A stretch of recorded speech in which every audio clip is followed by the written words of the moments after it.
I always think, because I'm prone to do things that can be accidentally funny.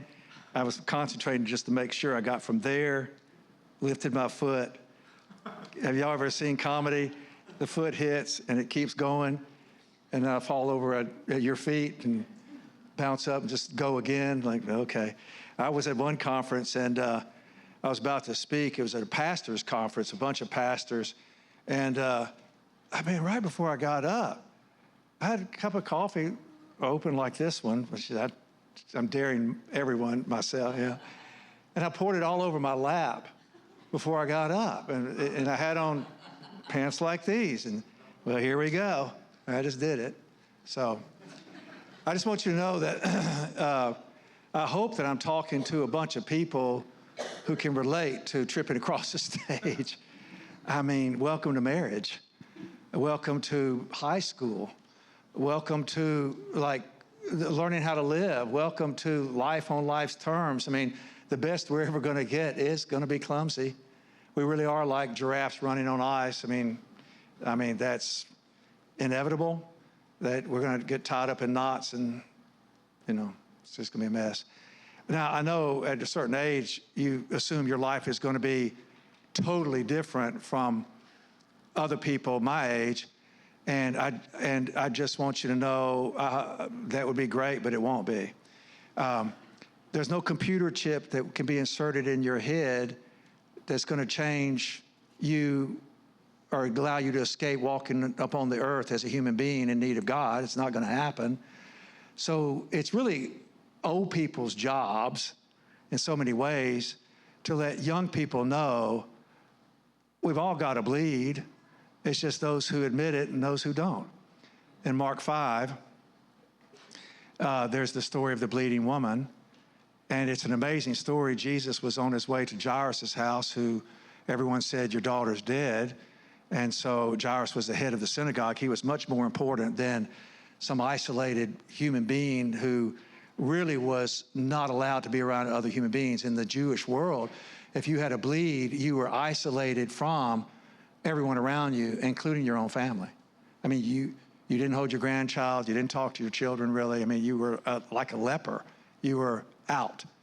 But you weren't even allowed to be around other lepers, a bleed. It isolated you. And then on the way to Jairus' house, this bleeding woman who had suffered for years and years, and apparently, according to the people who study her, she had expended all of her income attempting to get well, because we're not made for defeat, the kind of defeat that defers hope. The hope deferred makes the heart sick, but a longing fulfilled is a tree of life. So we're not made to run from hope. We're made to deal with hope. But if you've ever hoped and had it dashed, you also know you're going to have to deal with pain. So many of us would love to run from hope, but you can't get away from it because you were born with it. I mean, the neuroscientists have said what the Bible has said, that you really are created for relationship. God's first not good was it's not good to be alone.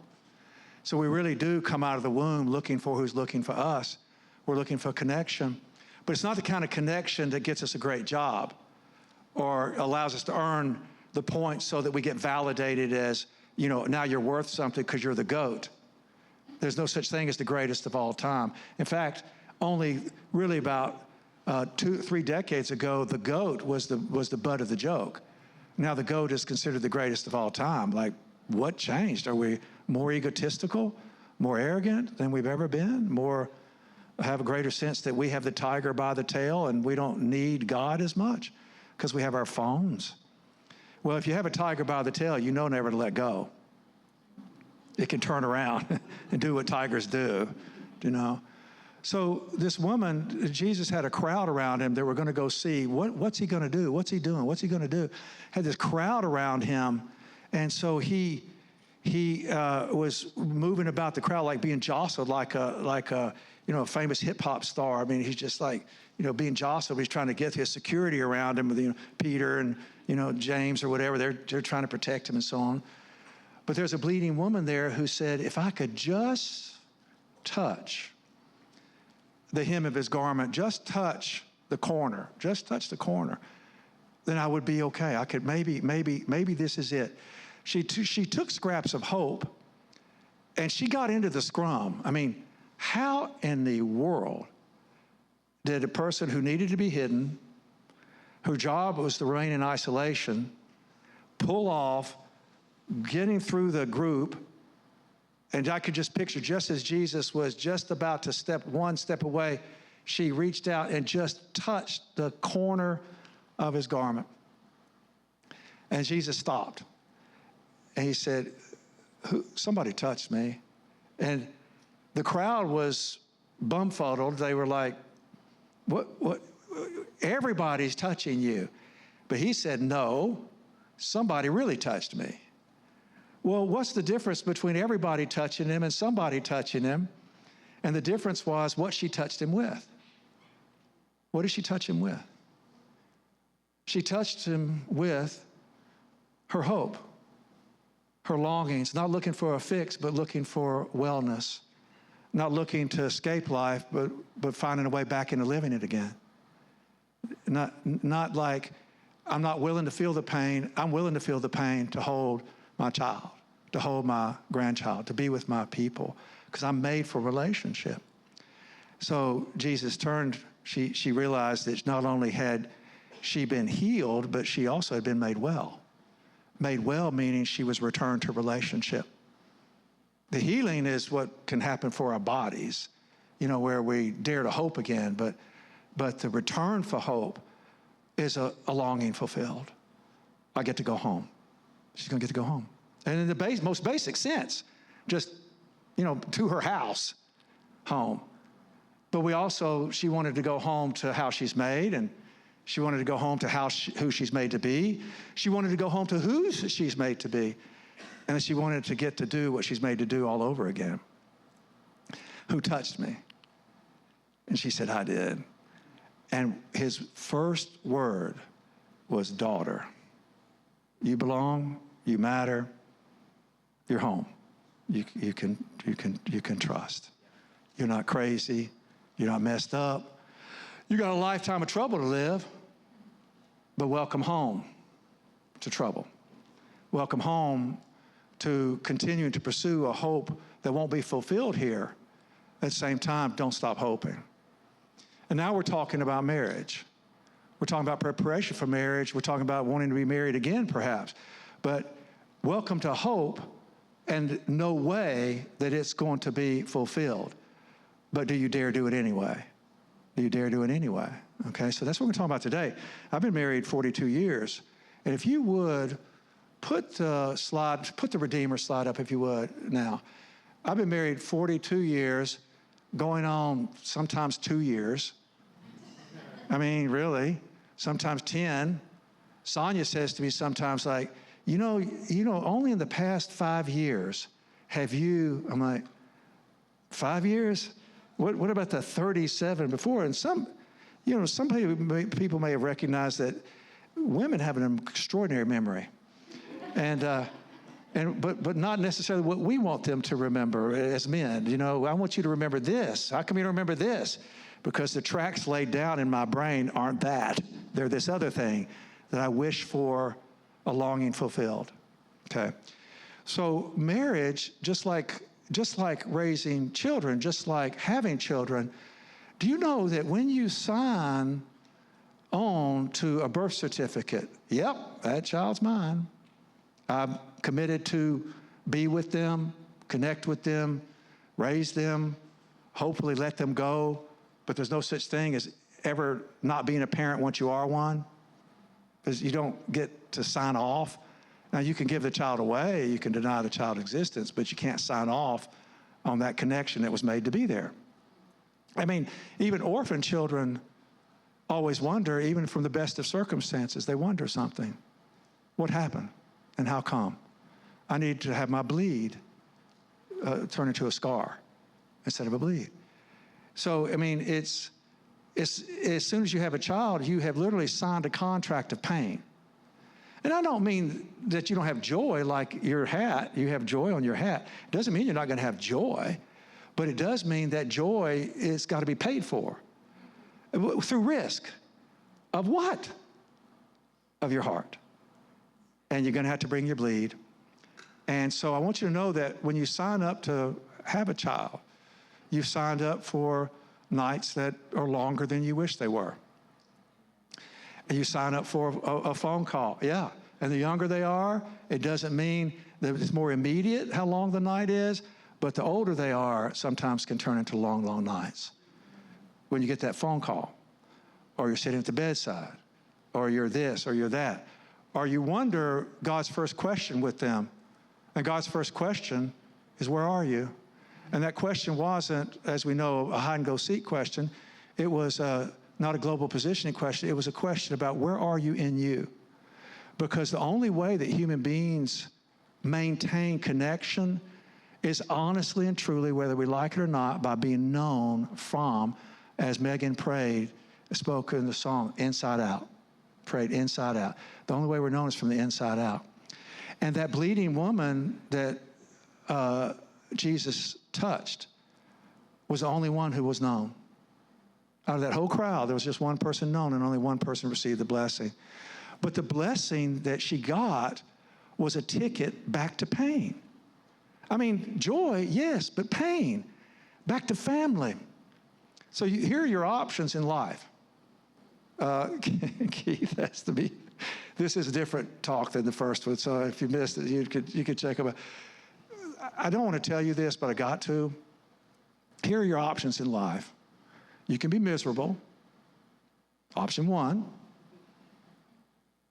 or you can suffer, option 2. It's the first time I've been funny in a long time. The only way you laugh is because either you think it's comedy or you know it's true, right? But let me tell you about suffering, because anybody can be miserable. Suffering's a parent. Suffering's a marriage. Suffering's a love. Suffering's caring about another person. Suffering is the bedside and the laughter. It is a world of hope and a world of fears. It is a world of laughter and a world of tears. Right out of the Bible, except it was at Disney World. There's so much that we share, parenthetically, tragically, we don't, that it's time we're aware, but we practice doing everything we can not to be, that it's a small world after all. And parenting and marriage and friendship and community and church is made to be a small world where we can relate to what it's like to sign a commitment called love for a child, for another, for a friend, for marriage. Like, whew, it's costly. It's costly because you've been given an assignment.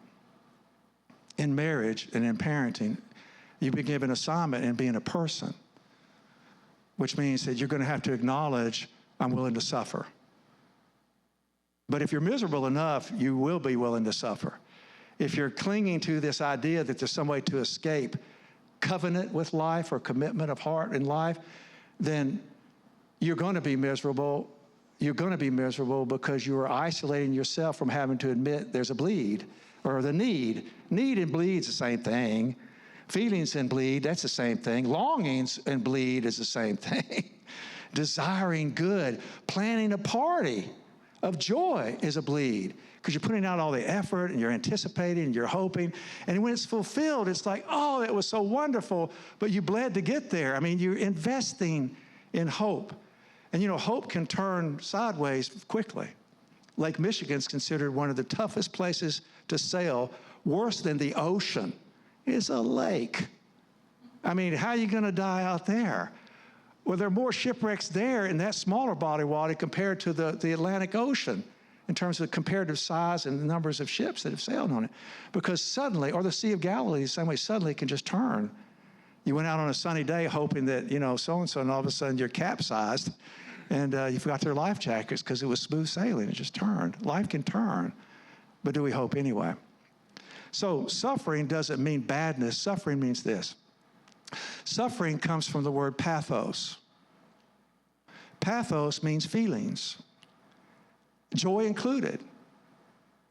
Joy included. Joy is a feeling. Gladness is a feeling. We pray for it.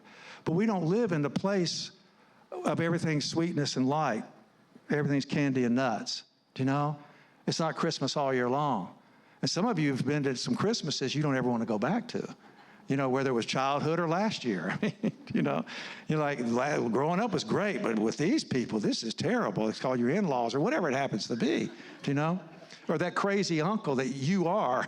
Either you have the crazy uncle, and if you don't have the crazy uncle, it means you probably are the crazy uncle. You do not.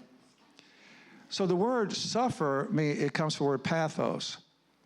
And if you aren't willing to be in pain, which is what love is going to cost. I mean, I remember I got to marry my youngest son and his precious wife. And I didn't have a handkerchief because I didn't think I would be needing it. And William came up and standing there, and the door opens for her. I'm like, oh, and William burst out crying. And then the best man is older brother, right there, Tennyson. And so I'm like, oh no. And I'm crying. William's crying. Tennyson hands me the handkerchief, and I wipe through this, and I hand it back to him. He goes, it's yours now. He's good sense. But what a joyful moment. What am I doing crying? Because I saw a little boy. And I saw a little girl. I saw them dreaming, and the song that was being played was out of the ocean song, Take Me Out Upon the Waters. I'm like, boy, you're going, but you're willing to go. You're going to suffer. And I love it. You encourage us to do the same. Press on, keep heart. That's the great crowd of witnesses in the book of Hebrews, which is beautiful. So even in that joyful, incredible moment, I was crying. So because I was sad. It's the price we pay for joy. What wasn't that is no longer that way, but another way. I mean, just life. But suffer comes from pathos, which means feelings. Now listen to this. If you run from feelings, this is science, this is common sense. If you run away from feelings, you become isolated. Because either you get sick or people get sick of you because you won't be human with them. That's just the way it is. But we know that to defend yourself against having to admit that you're in need will make you sick. Doctors' office call stress illnesses. And it's called a lot of other things that occur because of that. You will literally physically get sick. Or if you just live your life in denial, people will get sick of you because you're defended against being touched. Ebenezer Scrooge story and many other stories like that, you know. But the word, if you don't do feelings, you become pathological. But if you do feelings, here's what happens. Based in feelings is the possibility of two other words occurring true in your life. The root of passion comes from pathos. The root of patience comes from pathos. The word pathos means suffer. And if we suffer well, we end up developing passion. Comes from the word pathos, and passion means a willingness to be in pain for something that matters more than pain. Now you've got whether or not marriage will work, it's going to require passion, a willingness to be in pain for something that matters more than pain. And it's going to require patience, which we all get from the word pathos. And you know what patience means? The literal meaning of patience means burden of hope. Anybody ever had a dark night where you couldn't sleep because the fight is still not finished? And I'm not talking that you had at a bar. I'm talking about you had at your house. Do you know? And you got nowhere else to go, or you go to the other bedroom. But then, you're going to the other bedroom? Well, our marriage is over. Well, I can't go to the other bedroom. It's just that struggle, that tug of war. Now, please tell me some of you relate to something of what I just said. I was in a Bible study, 2-year Bible study, and I decided I'm done with it, even though I stayed 1 year in. We got to the marriage section of this Bible study. The leader of the Bible study said, I need to let you guys know before we get started with this that my wife and I have never had an argument. I literally threw my pen in the air, watched it. I said, I'm out of here. And the other guys were going like, yeah, what is this? Well, let me tell you, if you don't know how to suffer in marriage, and if you've got no suffering in a marriage, you have a dead marriage. I mean, it's already in the graveyard. So this idea that peace in a marriage is what you're seeking, sure, of course. But are you willing to pay for peace? It's called passion and patience, which is called growth. It's character growth. So that's how come on November 15th. I don't want you to come because you're married. I want you to come before you're married. I want you to come after you've lost the marriage. I want you to come in hopes that you could do it better the next time. I want you to come because you want more of what you've got. I want you to come because you want to learn more about it so you can share more about it with other people who know what struggle is because they have a bleed too, and you can step into their bleed and touch them because you are touchable. Man, you can't touch somebody that's not touchable. And if you're not touchable, you're not a toucher. You can't be related to, okay? So I want you to know that we're made for suffering. And those are your options. How many like that deal? You can suffer or you can be miserable, what you want. Like, suffering for 7? I mean, and when I was, let's see, how old are you, young sir? 23. How you like me so far? You weren't here last week, were you? Yeah, how you like my message so far? Yeah. That guy's not listening. I'm kidding. I'm kidding. Please don't walk out. Good, thank you. No, you go, no, I'm staying. And Jonathan, you're not listening to anything, are you? Oh, good, okay. Well, good luck in your future suffering. But suffering takes us to a place of being in need. And it really is true. You know the old triangle? You start over here on the bottom left, the other person starts on the bottom right. And the closer you get to God, the closer you get to each other. Okay? And there's only one way to get close to God. It's not your performance. He's going I got plenty of performers up here called angels. I'm looking for you. I don't need your performance. I need your presence, which is your ability to answer the question, where are you now? Let's talk about men and women. Do you know, and it's really true, that men and women at time, that I've got 20 minutes, okay. 20 minutes. I'll give it the minute and add that to it, and then I can finish in 20 minutes, okay. Men and women are different. No fights. Okay, good. We're different. Do you know? Okay. And the need to belong and matter is not different. That we literally, the two primary feelings that take precedence over all the feelings that we have is the need to belong and the need to matter. To be received and appreciated, cared about as we were created. And then also to be appreciated and secure in being able to bring the gifts that we were created to bring. I wrote a song said, from my mother's womb, you have chosen me. Not just chosen me specifically, but chosen me in terms of the way I made you as an image bearer of God. Now, men and women are different. The need to belong and matter in a woman is not met the way it's met in a man. A woman needs to belong and matter through security. This sense of security. That security comes from, you chose me, you sought me, you found me, and you don't leave me. You chose me. I can be secure in that. And in that security, I'm able to go, let's grow, let's go. Man, give me wings, baby, let's go, because we're going to make this out into something that you would not believe, because you have set me free to be me. And in that security, a man gets his need to belong and matter met, which will not be met unless first she is attended to. We don't have to like it, but it's called leadership.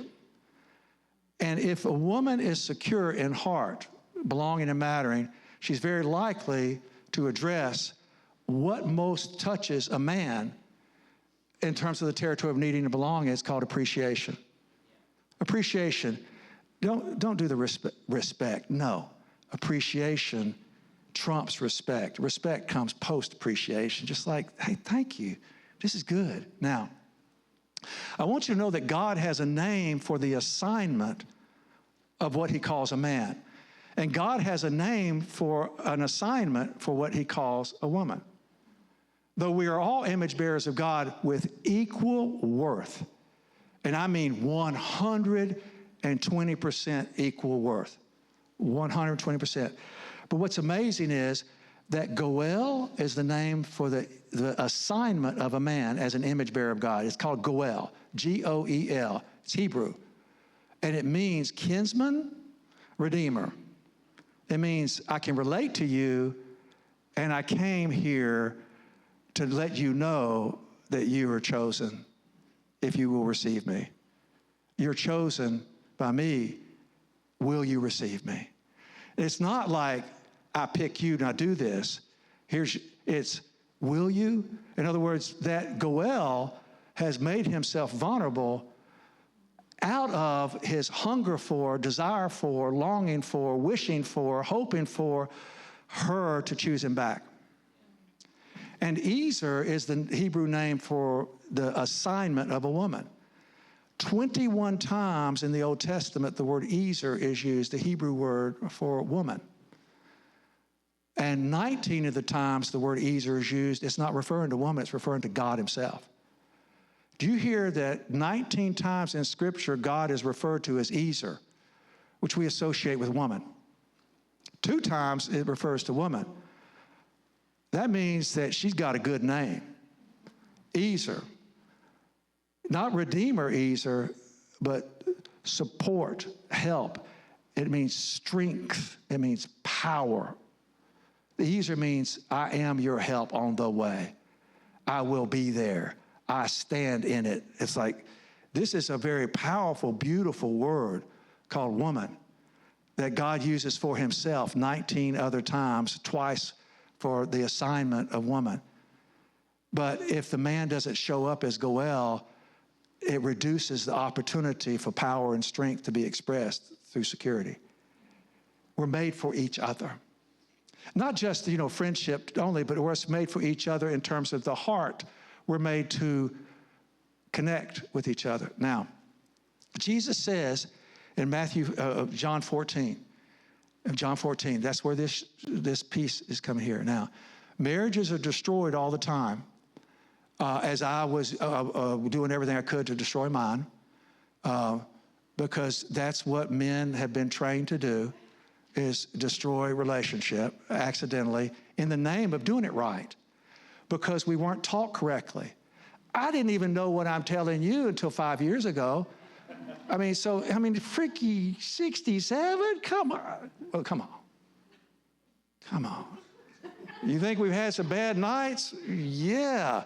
Where me attempted to convince her that, I know, blah, blah, blah, blah, blah. And her going, no, you're nuts, But let me tell you what most marital problems are connected to. That list turned upside down. Now, this is going to sound weird, and I know, a girl comes out of the womb 100% in possession of herself. A boy comes out of the womb 0% in possession of himself. What I mean is that God has created woman to have a yes upon her heart that says, yes, I hunger to be chosen. I'm 100% certain I want to be chosen. She comes out of the womb with a yes on her heart. Yes, yes. Are you my yes? Are you my yes? Are you? And they're going like, oh, I hope not. That sort of thing?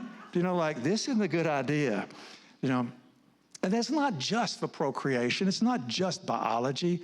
It's God. But a boy comes out of the womb 0% certain, because he doesn't know if he has what it takes.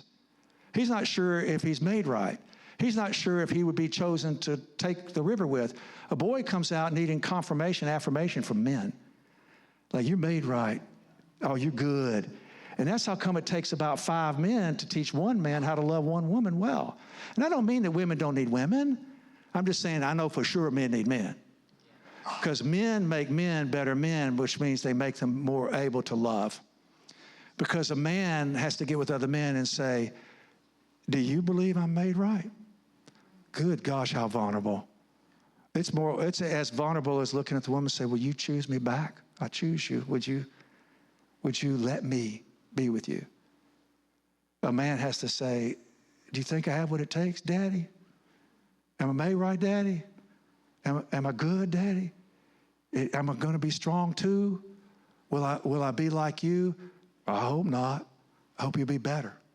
I mean, whatever is true, that the heart of a man is confident enough in his own masculinity that he can need other men. Because in the old Scottish world, anyone who was head of a clan, the number one assignment when you were head of a CLAN clan, number one assignment was to be in need of other clan leaders. CLAN, clans. The clans of because we are not foolish enough to think that we can do this by ourselves. That we need each other. We need to pray for each other. We need to stand with each other. We need to meet each other in the times of trouble. And you've got to let your needs be known for the troubles to be known. Any man is a fool to isolate himself from being in need of other men because he strands his family by them not being known what's going on in the house. So that's what I mean by men need men. Because no man is an island. And any man who tries to be an island has already left the woman insecure. It's a big deal. I remember I was in Minnesota. I was teaching with a whole group of, there were like 60, 70, 80 couples in the room, youngish type couples, like 40s. Yeah. Jeremy, how old are you? Like 30? I wish. Yeah, you're not 40. 43. Yeah, you're 43. Whoa, some time has passed. You got old, man. No, you're mature now. But I was the 40-something-year-olds, 30-something-year-olds. I said, look, guys, y'all need a place to go to complain about your wives. And Sonia's with me. She's in the back. And we're going to see a Twins game afterwards. That's why she went. I said that last week. And the women and the men are starting to look around like, is he kidding? Like, there's no punchline. He's not joking. No, you need a place to go to complain about you can't do enough, you can't seem to listen enough, you can't seem to do it right. I thought she was, and I've done all this, and she's blah, blah, blah, blah, blah. And then finally one of the guys says, man, I can be a jerk too. Like, I want to be a jerk. Yeah, you're being a jerk. And it's like finally after a few minutes, all the guys going like, yeah. And you start training each other up unless you're escaping your life versus trying to go find your life. And then after a little while, one of those guys is going to say, I'm ready to go home now. I mean, you're ready to go back and try again. You're ready to go back because you're like, yeah, I did do that. I can do better. These guys told me I'm made right. Just because I make mistakes doesn't mean I'm not made right. But what they love about me is that I don't quit. I just keep on staying. I keep on asking questions. I keep on wondering. I keep on risking. I didn't say trying, risking. And I said, do you know what your wife is going to get? Sonia, from the back of the room. They're already staring at her like, you're married to that? You're going to jump up and tell him what for? And she said, you get a better man. I'm like, whew. And I mean, I was there because she's free to say whatever, and I hadn't told her I was saying that, and it was like ad lib, and it was like, whatever happens, happens. Okay. And I think it wasn't just because she wanted to go to the ball game. I don't think it was just payoff, all right? Now, Jesus in chapter 14 of the book of John, he says to the disciples, I'm going to be leaving. I'm going to be leaving. And they're like, well, wait a minute. We had a plan for you to stay.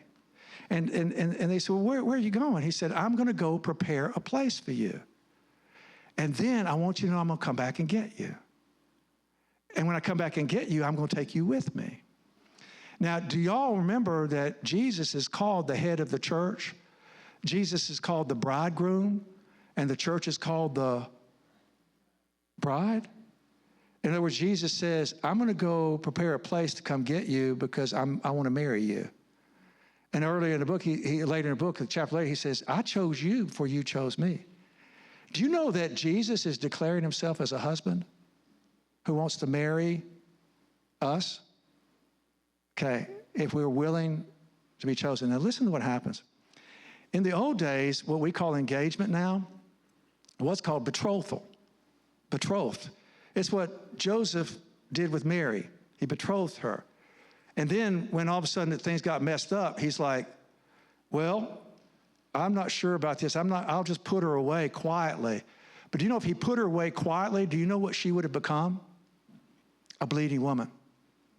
Scarred, bleeding, isolated, thrown away, distrusted. And even with Joseph continued to stay with choosing, she still was considered a liar. Even after Joseph had passed away and Jesus went home to Nazareth, they said, well, isn't this Mary's son? She was still being scandalized. And Joseph was no longer there and she was less secure. So when Jesus says, I'm going to go prepare a place for you, that's how the engagement worked back in the Hebrew world. When I chose you and you said yes, I'm like, all right, great. Now I got to leave. I'm going to go prepare a place for you. I'm going to go to my Father's place, and we're going to get the materials together, and I'm going to build a place for you to come to. And when it's ready, I'm going to come back and get you.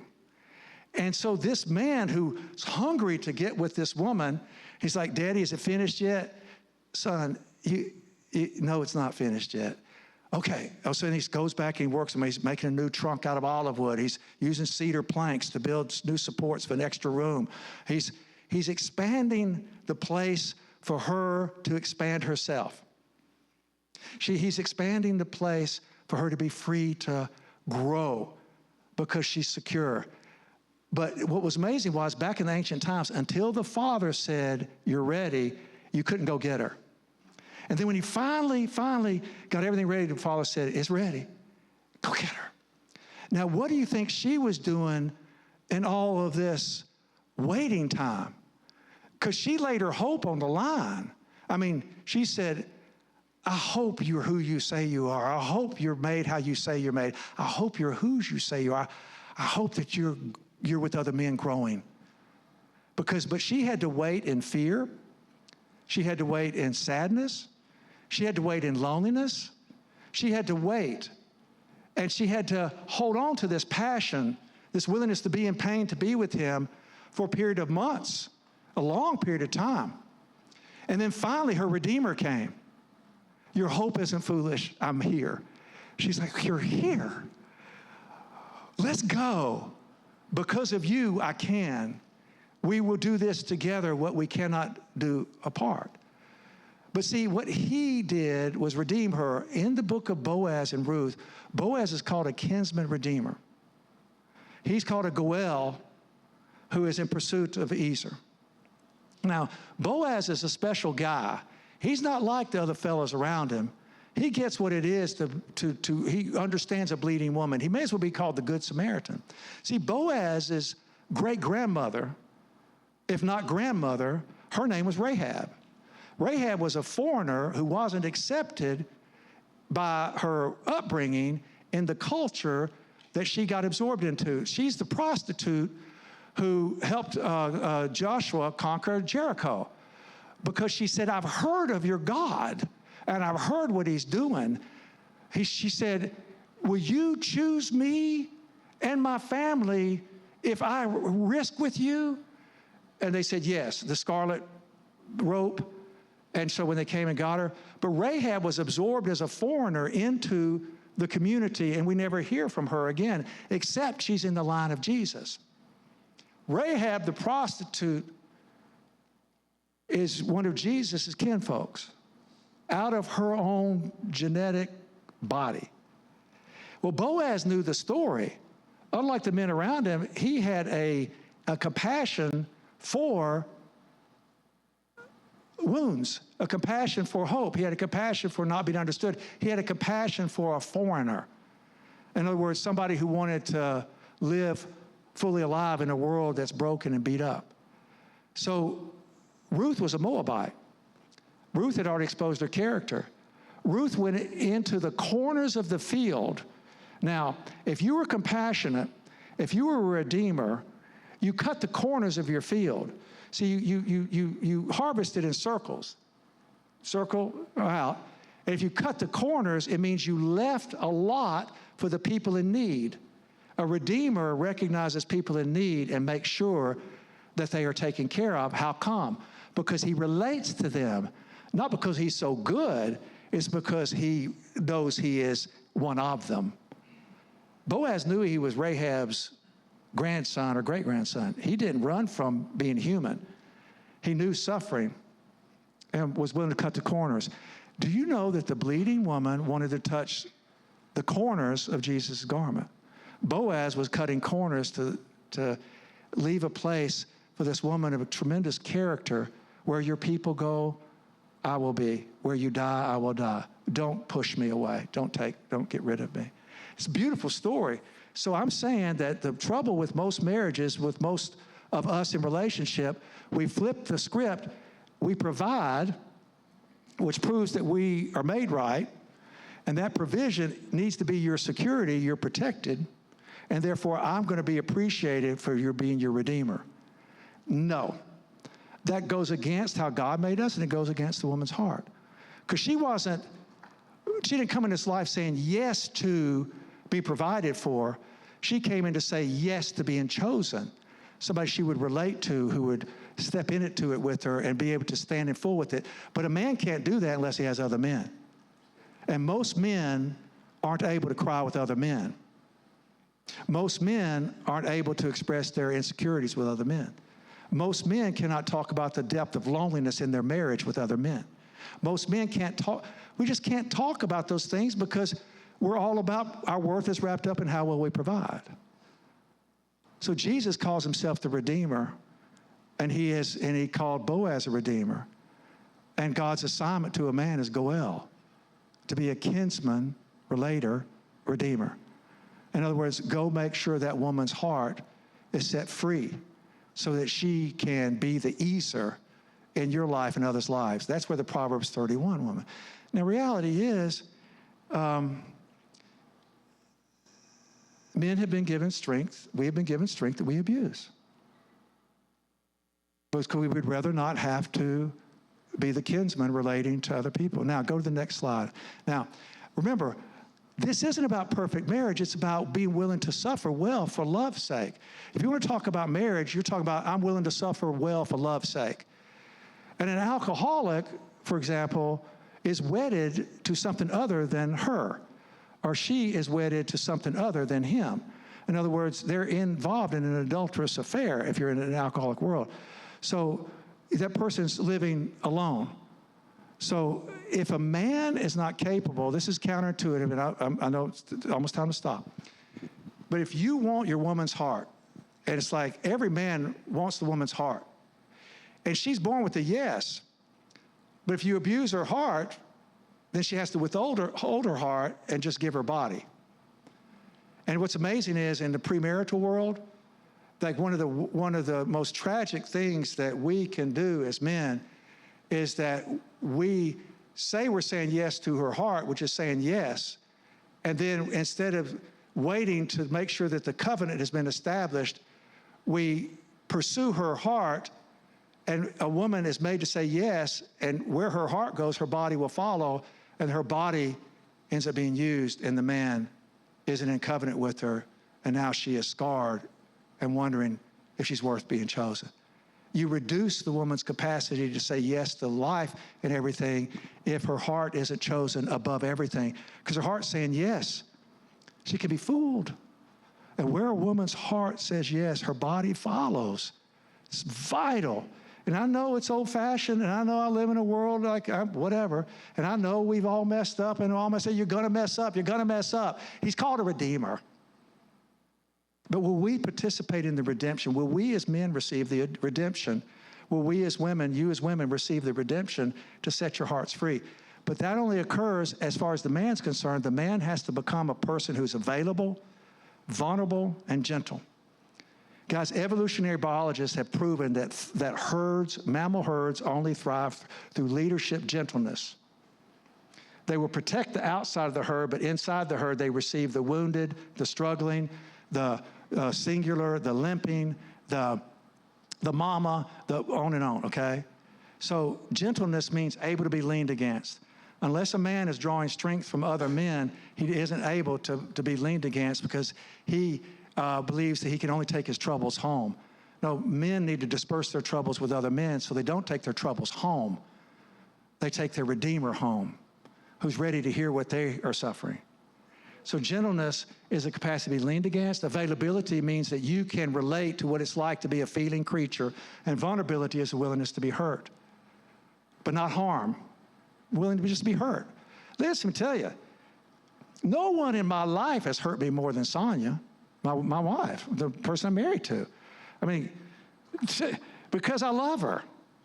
That's what hurts. And I don't think I've hurt anyone more than her because she loves me.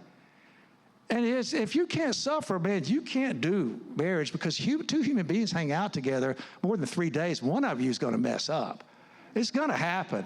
We're talking now like 10 years, 30 years, 40 years, that kind of stuff. It's about just cleaning up the mess ups and getting back on course. You're going to screw up. Like Euphoria River, Keith can teach you about. It's just an amazing thing.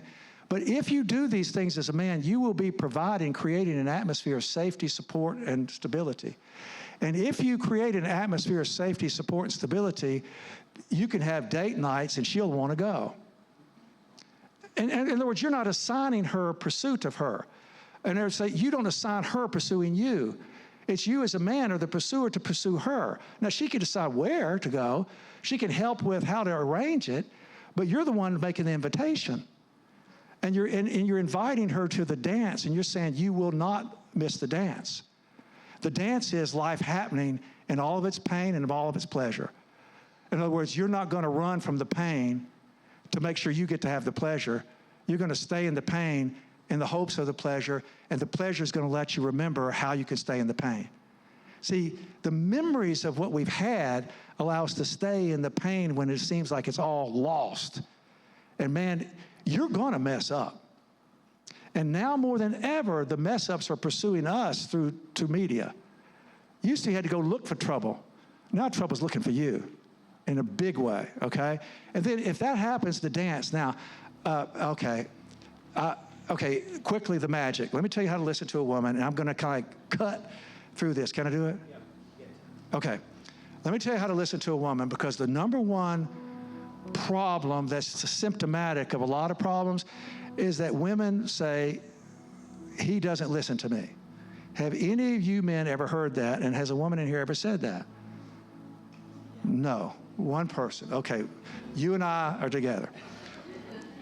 Sonia said, you heard me, but you're not listening. I'm like, I'm not sure what the difference is, because I just repeated everything you just said. She goes, that doesn't mean you're listening. I'm like, oh, this is crazy. And you heard me, but you're not listening. She's saying you're not attending to my heart. Now, let me tell you how a man is made to listen to a woman, because a man is a goel. That also means doer, producer, problem solver, answering questions, feeding the hungry. I mean, out getting it done. So when a woman presents life and her experiences of it to a man, he's going, okay, here's a problem. I'm going to solve it, and then you can take care of me. I'm going to solve your problem, and you're going to take care of me. That's called provision. I earned it, and give it to me. It's, you got a problem, but what she's really doing is sharing. So here's how you listen to them, because men are not made to listen. We're actually created to listen through our eyes. So if you want to listen to your wife or your girlfriend, you can't abuse her with this, though. You look her in the face. You look at her eyes. I'll use you, Keith. I'm going to look at your eyes. You look at a woman in her eyes. And you see her mouth moving like, I don't hear anything except lots of like noise. So you watch her eyes, and you look at her hair, you look at her ears, you see her cheeks, see her chin and her mouth and her eyes again, and you look around her, but don't get stuck. You know, you look below her chin and you look back at her eyes, and all of a sudden what happens is, through desire, called attraction, you start to remember, oh yeah, you're her. Oh, yeah, you're the one I chose. I remember you. God, I cannot get away from this desire for you I have in me. It won't go away. It stays with me, okay? So then all of a sudden what happens is that the man who sees starts to want to listen to the person talking, and all of a sudden her words, instead of a problem, become something she's sharing about herself with a person that he cares about. And she will intuitively pick up on exactly that thing. And it works. You don't listen to a woman by trying to do what she does. She's better at it. You do it by seeing her, and if you see her, she's going to pick up on it, and she's going to appreciate you not fixing her, but being with her. And it's amazing. And then you'll have her heart. And then she will appreciate you. And then you'll feel like magic has struck home. One blue drop of a woman's appreciation in the 55-gallon barrel of clear water of a man's heart will turn the whole barrel blue.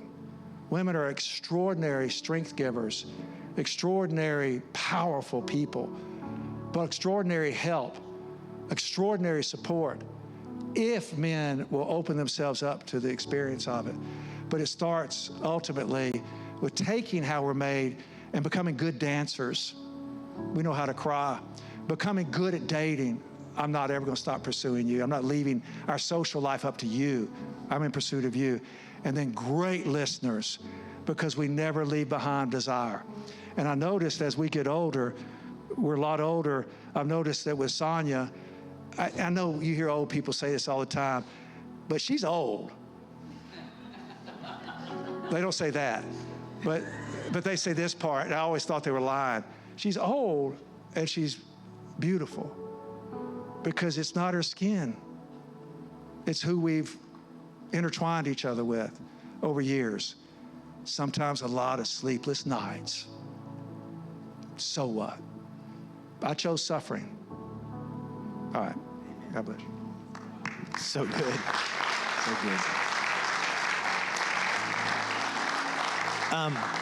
Here's what I would like for you guys to do. If y'all will just stand with me. We're just going to pray a covering and blessing over marriages. If you happen to be with your spouse, you can grab their hand or connect with them for a moment.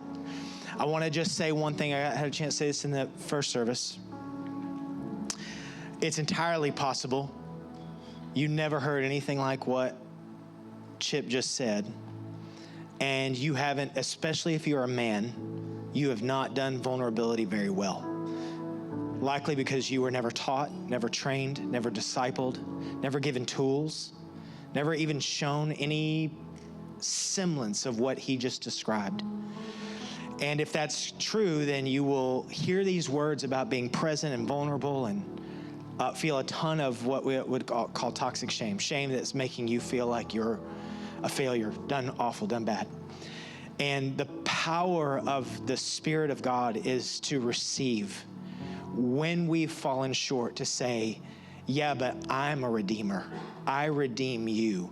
The very Spirit of God, the very redemption that we get to walk in as men, as redeemers, we first experience with Jesus by his very Spirit, so he can restore and redeem you right now, give you a brand new vision for doing marriage in this life, so you don't have to sit in the dark cave of failure. You can step into the glorious future that he has for you and your family.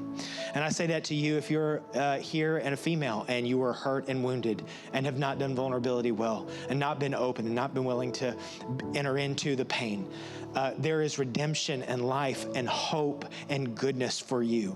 So it doesn't really matter what your past is. You have a bright future in him if you'll receive what he has to give to you. So that's what I want to pray over you. Whether you're married, single, wanting to be remarried, wherever you're at, whatever station you're at, I want to pray a covering and blessing over you to receive and to step into more fullness.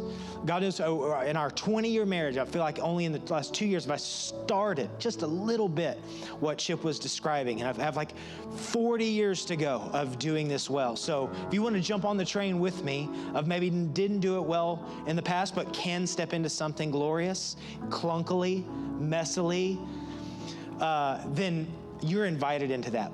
We can do that together as the church family. So I want to pray over you as you go. In fact, Megan, would you just come up here so you can just be with me?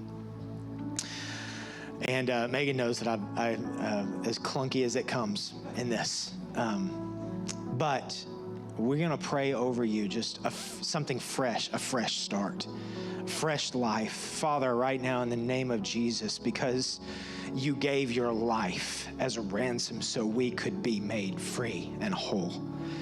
We could be brought into life through your redemptive work over our hearts. You can restore marriages, restore families, restore relationships with children, restore hopes, restore desire, restore longing, restore connection. That's who you are. That's what you do. So we give you our hearts. We give you our lives. We offer them to you as a sacrifice with fear and trembling. We might even be afraid to do it because we've been hurt in the past. We do it again because we know you're the trustworthy place. You're our trustworthy one. So come heal our marriages and heal our hurts and heal our wounds and give to us life and life to the full.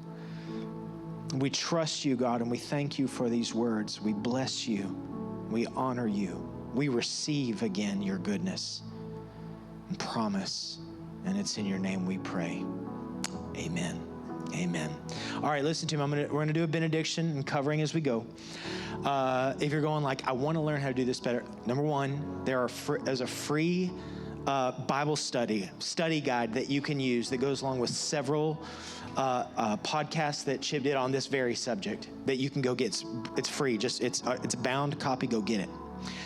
We're selling Chip's book, Voice of the Heart, which is, if you've never read Voice of the Heart, you need to read it. It is an unpacking of how you can actually be a feeling being. And it's great news for men. There's only 8 feelings. This is so good, so helpful, because you think that there's 100 and you can't discern any of them, and it's scary. And you find out, you read the book, there's only 8 of them, and it's so helpful.